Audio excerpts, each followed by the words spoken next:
આજના આધુનિક યુગમાં બદલાયેલી લાઇફસ્ટાઇલના કારણે ભારતમાં હાર્ટ એટેકના કિસ્સા ચિંતાજનક રીતે વધી રહ્યા છે। ખાસ કરીને યુવાનોમાં વધતી હૃદય સંબંધિત બીમારીઓને ધ્યાને રાખી વલસાડના વાપીમાં એક વિશેષ સેમિનાર યોજાયો હતો।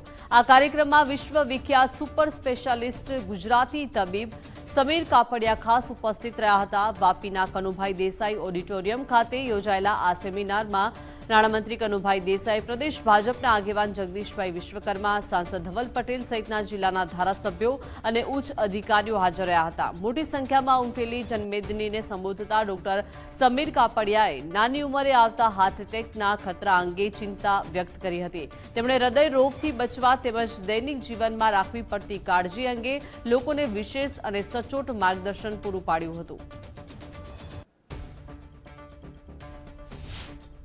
ડાયાબિટીસ ઘટાડવાનું, સારું બરાબર ખાવાનું, કોલેસ્ટ્રોલ ચેક કરવાનું, કોલેસ્ટ્રોલ ઓછું રાખવાનું, એક્સરસાઇઝ કરવાની, આ બધું પોતાની જાતે કરવાની જરૂર છે। એટલે દરેક માણસે પોતાની જાતે હેલ્થની કાળજી કરવી જોઈએ અને ઓનરશિપ લેવી જોઈએ કે ભાઈ પોતે સારામાં સારી કેવી રીતે સારું જીવન જીવી શકે અને હાર્ટનો પ્રોબ્લેમ અટકાવી શકે।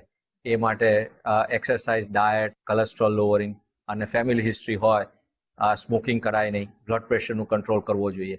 આ બધી વસ્તુઓનું બરાબર ધ્યાન રાખવું જોઈએ। જે હાર્ટ ડિઝીઝનો જે પ્રમાણ પૂરા ભારત દેશમાં, ગુજરાત અને વલસાડમાં વધી રહ્યો છે, એના માટે ખાસ કરીને આપણે ડૉક્ટર સાહેબને અહીંયા બોલાવવામાં આવ્યા, જેમણે પૂરા ગુજરાતમાં અને ભારતમાં એમણે ખ્યાત નામ મેળવ્યું છે, એવા ડૉક્ટર સમીરજી, અને એમની સાથે જ આ અલગ અલગ વિષયો ઉપર કઈ રીતના આપણે હાર્ટ ડિઝીઝ પર કંટ્રોલ કરી શકીએ અને હાર્ટ ડિઝીઝથી આપણે પ્રિકોશન કઈ રીતના લઈ શકીએ એના માટે ખાસ એમણે